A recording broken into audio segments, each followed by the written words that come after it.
Croeso nôl, welcome back. This video is part of a series where I travel all the way from here in South Wales to Kazakhstan. I've been inspired by shows like Race Across the World and countless YouTube series, so I'm doing it the scenic way. And what that basically means is I'm trying to avoid flying wherever possible. Why am I doing this? Well, for football. Wales are playing in Kazakhstan on the 4th of September and I'm going to be there. And I thought it was too long of a way to avoid all of the fantastic places in between, so I'm going to try and check them out along the way. The distance between Bari and Astana in Kazakhstan is 4,000 miles. I've planned a very rough route, which is basically just heading east, which means that I'm going to be passing through all of Europe, across the length of Turkey, up into the Caucasus, and then hopefully across the Caspian Sea into Kazakhstan. If you want to catch up live, then I'll leave a link to my social media in the video description, and I'll be posting more regular daily uploads, sort of catch-up videos on there. So if you're new to the channel and you want to check out this series from the start, I'm going to leave a link in the description to the first video of the series, and you can start from there. Just a quick one to say, subscribing really does help me a lot. But for now, we're in Maastricht. I've had a lovely night here. I had a really comfortable stay at that Easy Hotel. I've just been for a really nice breakfast, which was in a really nice little cafe, a bagel spot. I will show you what I had now. It was quite nice. You had 5 options for bagels and I think 5 or 6 options for different cream cheeses. Very, very nice place. It is time to leave Maastricht now. That's why I'm back at the station. It's time to leave Maastricht and we're going to get into today's video properly, but that involves me getting a train first. So I'm going to nip inside, I'm going to buy the tickets, and then I will see you there. Nice and easy to buy a ticket. They've got loads of ticket machines there, and then you get your ticket. So it was €10.20, so about £9. It's a regional train again. It takes about 40 minutes, I think. I think the train's in about 10-15 minutes. So probably grab myself a drink and then, yeah, head out to there. This is Maastricht Station. I can't remember whether I showed you this, but yeah, very nice. So the question that you're probably wondering is, where are we actually going for today's video? Well, we're going somewhere not too far away from here. We're going to a town called Kerkrade. Kerkrade is, I think, really interesting because it is split down the middle by an international border. So the Dutch half of the town is called Kerkrade, and the German half of the town is now called Herzogenrath. And that means that it is a very rare example of a town being dissected right down the middle by an international border. Obviously, it doesn't really mean very much now in a Schengen world, but I mean, even going back to the 1960s and the 1970s, it was a big deal.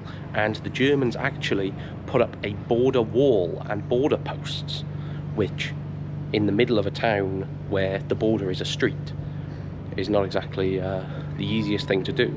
So we're going to head there, we're going to see what it's like, we're going to see if there's any remnants of this, and yeah, we're just going to check it out because I think it's going to be something quite interesting to do today.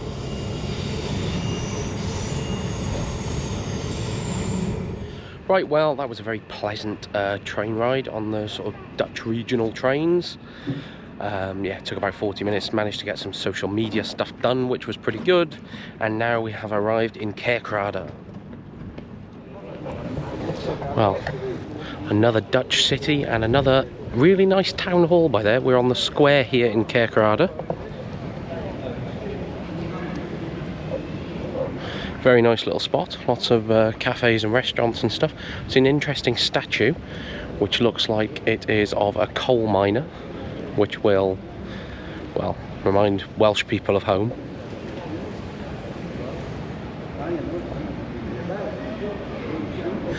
As I said, the coal mining business was crucial here in this part of the world, in the German bit, the Dutch bit, the Belgian bit. Coal mining is, well, it was the industry for a long time. Now this really shows you that you're in the Netherlands now, doesn't it? Let's be fair. Kerkrade is probably more known for its football team than anything else. They had a side who played in the Eredivisie, the Netherlands top flight, for quite a few years. They're called Roda JC Kerkrade, and their ground is just out of town, so I won't be popping there today, but I will show you some photos now. They are significantly more successful than any sports team from the German side, because Herzogenrath doesn't have a team at any particular standard in Germany. So that is one thing that the Dutch half of this town definitely has over its German counterparts. This statue in the middle of a roundabout here, you might be thinking, why? Why, John? Why have you started filming in the middle of a roundabout in the Netherlands? This seems a little bit random. Well, that's because this roundabout is in the middle of Nieuwstraat, which is the main street in Kerkrade. However, this street is not entirely in Kerkrade, because if you look at the street here, this right hand side is in Kerkrade, the left hand side is in Herzogenrath. The border runs straight down the middle of the street and separates the two countries of the Netherlands and Germany. Very, very interesting to me. And we're going to have a little wander down it, and we're going to see if there's any signs that you can see that this is an international border, because otherwise, from what you can see here, you really wouldn't be able to tell. So I'm currently walking down the Dutch side of Nieuwstraat. I don't really want to cross over into Germany just yet by crossing the street. So I'm going to stay on this side until we find something that really tells you that you're in a different country. Interestingly, actually, the car on this side is a Dutch car and is parked in the Netherlands, and those cars over there are German cars and are parked in Germany. I'll overlay some proper maps, but just so that you can get the picture. This is the map on my phone. So we are on the left hand side, we are on Nieuwstraat, and then the other side, literally just by there, that's Germany. But thanks to the European Union and the Schengen Agreement, crossing the border isn't something I need to worry about today, because citizens can move freely between the two countries as if they were the same town. But things haven't always been like that.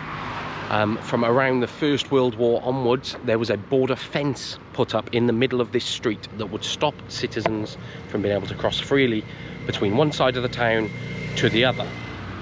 Things became even more difficult around the Second World War, when Nazi Germany put in place some of its stricter laws, and obviously citizens on the one side of the town were subject to them, whereas citizens on the other were not.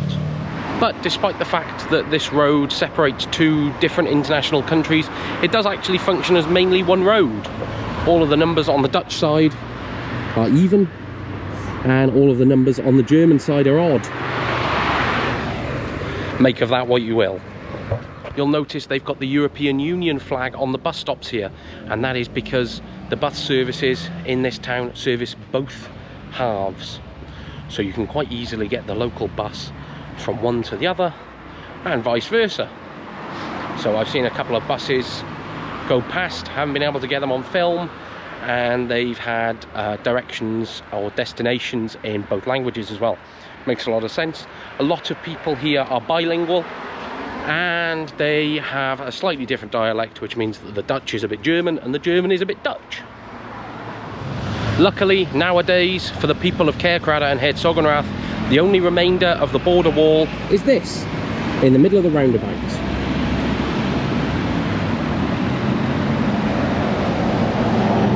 The wall was dismantled in 1994 with the start of the European Union, but they decided to keep this part here in the middle of the roundabout as a reminder of the past.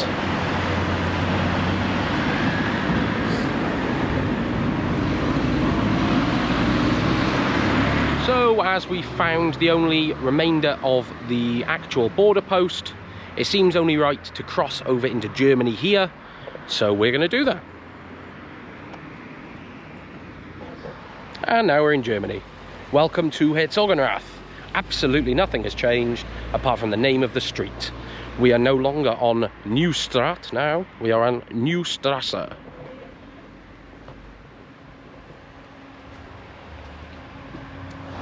I'm not sure whether the two separate halves of the town have different parking rules, but every car that's parked on the German side so far has been a German car. Or got a German number plate at least. Even this bike here. Whereas on the Dutch side, well, you can't really see it at the moment because of the hedges, but they're all also Dutch cars, and you can tell that because they've got orange number plates. We are approaching what has the potential to be about the most interesting building in Europe, and I'm sure very few of you will know about it at all. This is the Eurode Business Centre here, and this is it. And the business centre is interesting to me because the border goes right through it. It goes straight through the middle of the building. It juts off at one point slightly to the left, but yeah, this building is entirely split by an international border. And what makes it even more interesting is that it was deliberately built to do that. It was built in the early 2000s with a lot of EU funding, and it was built as a way for businesses to have an address in Germany and the Netherlands, and therefore save on a bit of money and hopefully promote some cross-border trade and business. The only time where it was controversial was during the COVID-19 pandemic, when it was discovered that in one half of the building was the men's toilets and in one was the women's. Perfectly normal thing. The problem is obviously this isn't a normal building, and therefore they were in different countries. The different countries had different laws and regulations, and therefore it proved a bit of a problem. Luckily for most of it, people were working from home anyway, so didn't need to worry too much about it. It's just started raining though, so I'm going to put my coat on and I'm going to try and shelter somewhere now. And it's time for me to leave the Netherlands for the last time on this trip. I'm going to be heading into Herzogenrath centre. We're going to see what that's like. Be a bit unfair to walk around Kerkrade and not show off Herzogenrath too. So to do that, we're going to get the bus because it's been raining off and on and I don't feel like getting soaking wet. So we're going to get the bus from here, just outside the business centre. So yeah, getting an international bus that is going to be like a public bus you'd get around your town wherever you live. Yeah, so we're going to go to Herzogenrath now, and then back to Aachen, and then from Aachen we're going to get a train to Frankfurt, and then from Frankfurt an overnight Flixbus to Ljubljana, Slovenia. I want to get some miles in. I feel like I've not travelled as far to Kazakhstan in 2 days as I feel like I should have. So yeah, we're going to bypass the majority of Germany and Switzerland or Austria, depending on how you want to look at it. But sorry to those guys, you're too expensive, and we're going to get over to the Balkans as quickly as possible.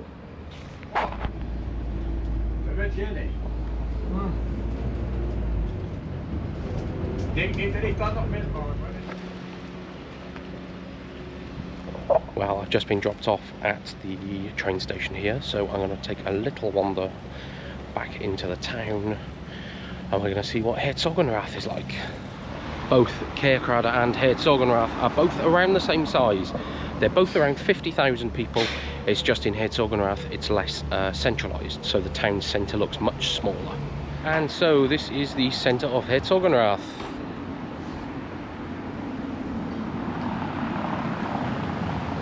This is what it's like, folks. I've got to be honest with you, I think Kerkrade's nicer. Well, there's just not that much to Herzogenrath. It seems much smaller, even though it's technically the same size. We're pretty much all the way up to the edge of the centre here as well. So there's a cafe by here, and then it goes up to there, kind of the end of the street, and then by there is the main road again. So there's really really not that much to the centre here in Herzogenrath. Little bit disappointing, actually, if anything. I'd planned to spend a little time here like I did in Kerkrade, but I think I will probably just head to Aachen quicker, to be honest. Thinking about it, Herzogenrath is probably a victim of geography more than anything else. It's significantly closer to Aachen than Kerkrade is to any other Dutch town, so the Dutch probably need to keep more things going there, because it's about 45 minutes to Maastricht, whereas Herzogenrath is only 15 minutes away from Aachen.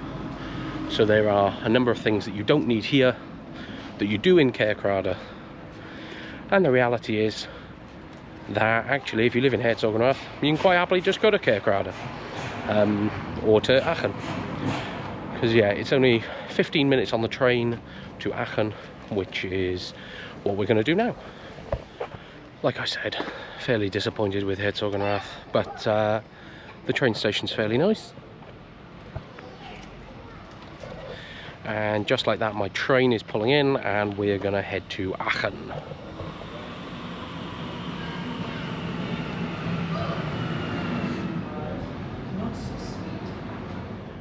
And just like that, we are back in Aachen train station. I've just done a couple of hours worth of work and editing, which means that you will have already had the first video up in, well, my time now.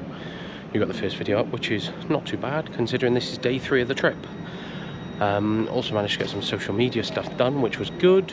Yeah, so we've got a high-speed German train to Frankfurt now, which will be fine. And then I've got like an hour and a half there where I'm going to grab some tea, and then it's an overnight Flixbus to Slovenia. Now, the way I'm doing these videos, there's no logical way for me to shoehorn this in, so you're just having it on the end of this Kerkrade Herzogenrath one. So it is what it is. This should all be fairly pleasant though. I don't think there's going to be anything, I don't think anything massive is going to go wrong. Everything seems to be on time at the moment. So yeah, been a nice day, despite Herzogenrath being slightly disappointing. Well, this is our high-speed ice intercity train. It's the same one that I got from Brussels to Aachen, pretty much. So it's a similar layout inside, as you can see, but it was pretty nice, and obviously I hadn't travelled down this bit of track before, which was pretty cool. We went through Cologne, even got a little glimpse of the cathedral, which would be pretty nice. Haven't been to Cologne before, so that's definitely one on the list. And we also passed over the Rhine, so that was quite nice. Bit of sightseeing while you're on the train. It's never a bad thing, is it? Let's be fair. Well, there we go, just off that fast train to Frankfurt, and this is Frankfurt Station. My first time here, never been here before. Sadly, don't really have that long here before my bus. My bus is in about an hour and a half. So, like I was saying, I've got just over an hour until I need to be at the bus station for my bus. I'm going to grab something to eat here in the station, I think. Just because I can't really be bothered going into Frankfurt properly, and there's stacks of places in here, to be honest. Yeah, I'll have a little nose around, see what we can get.